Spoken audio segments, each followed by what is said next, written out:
अब मैं आपको दिखाने जा रहा हूं बीजेपी क्या करने जा रही है। ಈಗ ನಾನು ನಿಮಗೆ ಹೇಳಲಿಕ್ಕೆ ಹೊರಟಿದ್ದೀನಿ ಬಿಜೆಪಿ ಏನ್ ಮಾಡಕ್ ಹೊರಟಿದೆ ಅಂತ। भारतीय चंबू पार्टी भारतीय चंबू पार्टी नरेंद्र मोदी जी की पार्टी। ಭಾರತೀಯ ಚೊಂಬು ಪಾರ್ಟಿ ನರೇಂದ್ರ ಮೋದಿ ಅವರದ್ದು ಚೊಂಬು ಪಾರ್ಟಿ ನಿಮಗೆ ಚೊಂಬು ಕೊಟ್ಟಿದ್ದಾರೆ। खाली खाली चंबू ಖಾಲಿ ಚೊಂಬು ಕೊಟ್ಟಿದ್ದಾರೆ ನಿಮಗೆ। ये चुनाव लोकतंत्र को और संविधान को बचाने का चुनाव है।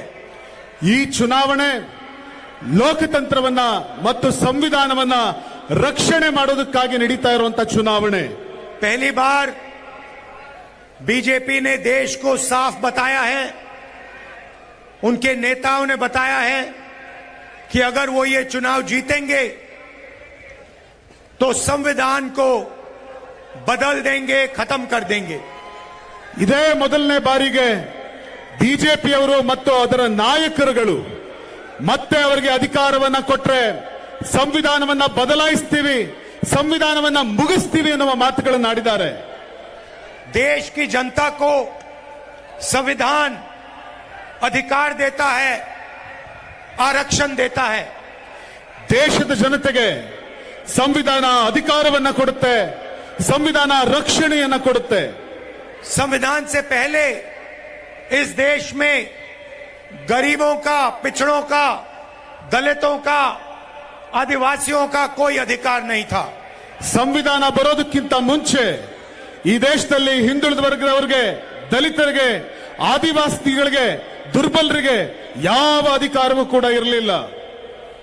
राजाओं महाराजाओं का राज था, जो भी वो चाहते थे कर देते थे। किसी की जमीन चाहिए होती थी उठा के ले जाते थे। ರಾಜರು, ಮಹಾರಾಜರು ಮತ್ತು ಶಕ್ತಿಶಾಲಿಗಳು ಅವರಿಗೆ ಬೇಕಾದಂತೆ ರಾಜ್ಯಭಾರ ಮಾಡ್ತಾ ಇದ್ರು ಮತ್ತು ಯಾರ ಭೂಮಿಯನ್ನು ಬೇಕಾದರೂ ಕಿತ್ಕೊಳ್ತಾ ಇದ್ರು। कांग्रेस पार्टी और हमारे कार्यकर्ताओं ने देश की जनता के साथ मिलकर आजादी प्राप्त की, लोकतंत्र लाए और संविधान देश को दिलवाया। ಆ ದಿವಸ ಕಾಂಗ್ರೆಸ್ ಜನಸಾಮಾನ್ಯರ ಜೊತೆಗೆ ಸೇರಿ ಹೋರಾಟವನ್ನ ಮಾಡಿ ದೇಶಕ್ಕೆ ಸ್ವಾತಂತ್ರ್ಯವನ್ನ ತಂತು ಹಾಗೂ ಸಂವಿಧಾನವನ್ನ ಜಾರಿಗೊಳಿಸಿತು। और ये लोग सोचते हैं कि संविधान को मिटाया जा सकता है। ಇವರು ಆಲೋಚನೆ ಮಾಡ್ತಾ ಇದ್ದಾರೆ ಸಂವಿಧಾನವನ್ನ ತೆಗೆದು ಹಾಕಬಹುದು ಅಂತ। मैं देश की गरीब जनता को कहना चाहता हूं, दलितों को, आदिवासियों को, पिछड़ों को, माइनॉरिटीज को, कि ऐसी कोई शक्ति दुनिया में नहीं है जो हिंदुस्तान के संविधान को मिटा सकती है। ನಾನು ದೇಶಕ್ಕೆ ಹೇಳಲಿಕ್ಕೆ ಬಯಸ್ತೇನೆ, ದೇಶದ ಹಿಂದುಳಿದ ವರ್ಗದವರಿಗೆ, ಆದಿವಾಸಿಗಳಿಗೆ, ದುರ್ಬಲ ವರ್ಗದವರಿಗೆ, ಅಲ್ಪಸಂಖ್ಯಾತರಿಗೆ ಈ ದೇಶದಲ್ಲಿ ಸಂವಿಧಾನವನ್ನ ದುರ್ಬಲಗೊಳಿಸುವಂತ ಶಕ್ತಿ ಇನ್ನೂ ಹುಟ್ಟಿಲ್ಲ। तो एक तरफ कांग्रेस पार्टी, इंडिया गठबंधन जो संविधान को बचाने की कोशिश कर रही है, और दूसरी तरफ बीजेपी, नरेंद्र मोदी जो संविधान को खत्म करने जा रहे हैं। ಒಂದ್ ಕಡೆ ಕಾಂಗ್ರೆಸ್ ಪಕ್ಷ ಮತ್ತು ಇಂಡಿಯಾದ ತಂಡ ಸಂವಿಧಾನವನ್ನು ಉಳಿಸುವಂತ ಪ್ರಯತ್ನ ಮಾಡ್ತಾ ಇದೆ, ಮತ್ತೊಂದು ಕಡೆ ಮತ್ತೊಂದು ಗುಂಪು ಸಂವಿಧಾನವನ್ನ ಮುಗಿಸುವ ಪ್ರಯತ್ನ ನಡೆಸ್ತಾ ಇದೆ। बीजेपी चुने हुए लोगों को देश का धन देती है। ಬಿಜೆಪಿ ಕೆಲವು ಆಯ್ದ ಜನಗಳಿಗೆ ಇಡೀ ದೇಶದ ಸಂಪತ್ತನ್ನ ಕೊಡ್ತಾ ಇದೆ। नाम आप जानते हो, अदानी जैसे लोगों को नरेंद्र मोदी जी ने देश की पूंजी पकड़ा दी है। ಅದಾನಿ ಅಂತ ಕೆಲವು ಜನಗಳಿಗೆ ಮೋದಿ ಸರ್ಕಾರ ದೇಶದ ಸಮಸ್ತ ಹಣವನ್ನ ಅವರಿಗೆ ಕೊಡುವಂತ ಕೆಲಸ ಮಾಡ್ತಾ ಇದೆ। वो अमीरों को पैसा देते हैं, हम गरीबों को पैसा देंगे। ಅವರು ಸಿರಿವಂತರಿಗೆ ಹಣ ಕೊಡ್ತಾರೆ, ನಾವು ಬಡವರಿಗೆ ಹಣ ಕೊಡ್ತೀವಿ। और मैं आपको बता रहा हूं, हमने शुरू भी नहीं किया है। जितना पैसा नरेंद्र मोदी ने हिंदुस्तान के 22 सबसे अमीर लोगों को दिया, उतना पैसा हम हिंदुस्तान की गरीब जनता को देने जा रहे हैं। ನೀವು ನೋಡ್ತಾ ಇದ್ದೀರಿ ಮೋದಿ ಎಷ್ಟು ಹಣವನ್ನ 22 ಜನ ಶ್ರೀಮಂತರಿಗೆ ಕೊಟ್ಟರು, ನಾವಷ್ಟು ಹಣವನ್ನ ದೇಶದ ಬಡವರಿಗೆ ಕೊಡ್ತೀವಿ। कर्नाटका की सरकार ने देश को रास्ता दिखाया। ಕರ್ನಾಟಕದ ಸರ್ಕಾರ ಇಡೀ ದೇಶಕ್ಕೆ ದಾರಿ ತೋರಿಸಿದೆ। गृह लक्ष्मी योजना 2000 रुपए हर महीने करोड़ों महिलाओं के बैंक अकाउंट में। ಗೃಹಲಕ್ಷ್ಮಿ ಯೋಜನೆಯಿಂದ ಪ್ರತಿ ತಿಂಗಳು 2000 ರೂಪಾಯಿನ ಈ ರಾಜ್ಯದ ಪ್ರತಿ ಹೆಣ್ಣು ಮಕ್ಕಳ ಅಕೌಂಟ್ಗೆ ಕರ್ನಾಟಕ ಸರ್ಕಾರ ಹಾಕ್ತಾ ಇದೆ। अन्य भाग्य 10 केजी चावल करोड़ों लोगों को। ಅನ್ನಭಾಗ್ಯದ ಮೂಲಕ 10 ಕೆಜಿ ಅಕ್ಕಿ ಕೋಟ್ಯಾಂತರ ಜನಗಳಿಗೆ ಸಿಗ್ತಾ ಇದೆ। गृह ज्योति 200 यूनिट फ्री बिजली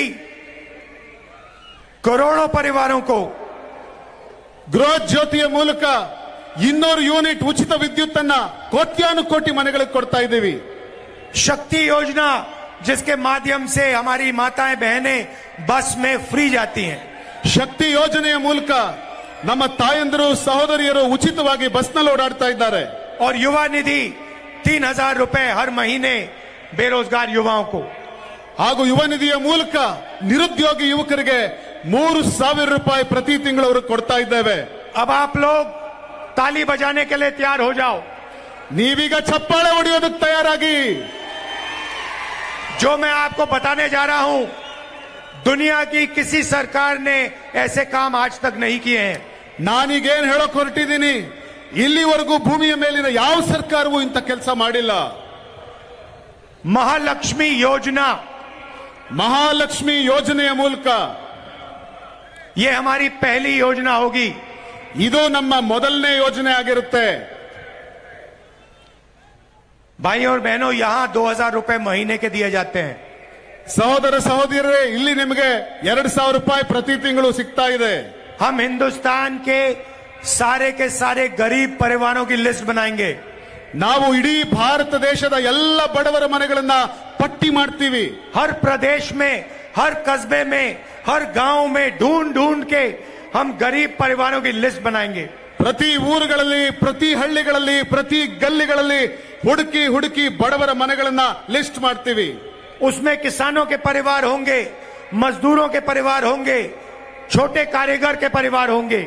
ಅದರಲ್ಲಿ ರೈತರ ಮನೆ ಆಗುತ್ತೆ, ಕೂಲಿ ಕಾರ್ಮಿಕರ ಮನೆ ಆಗುತ್ತೆ, ಬಡವರ ಮನೆ ಆಗುತ್ತೆ। लिस्ट में से हर परिवार में एक महिला चुनी जाएगी।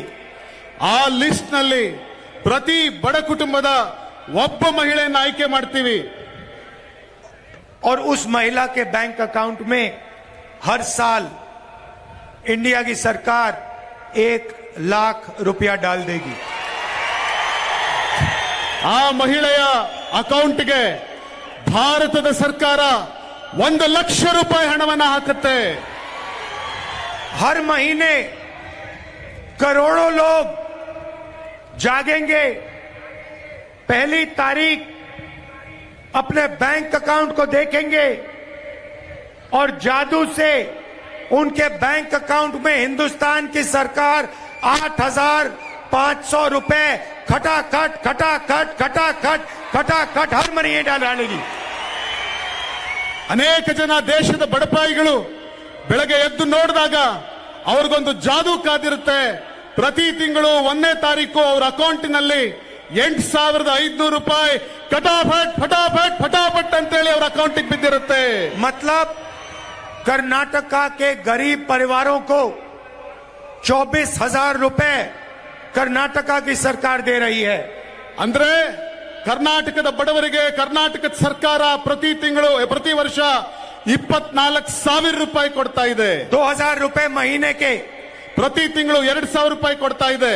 उसमें हिंदुस्तान की सरकार ಅದಕ್ಕೆ ಭಾರತದ ಸರ್ಕಾರ 8500 रुपए जोड़ देगी। 8500 ರೂಪಾಯಿಗಳನ್ನ ಜೋಡಿಸ್ತೀವಿ।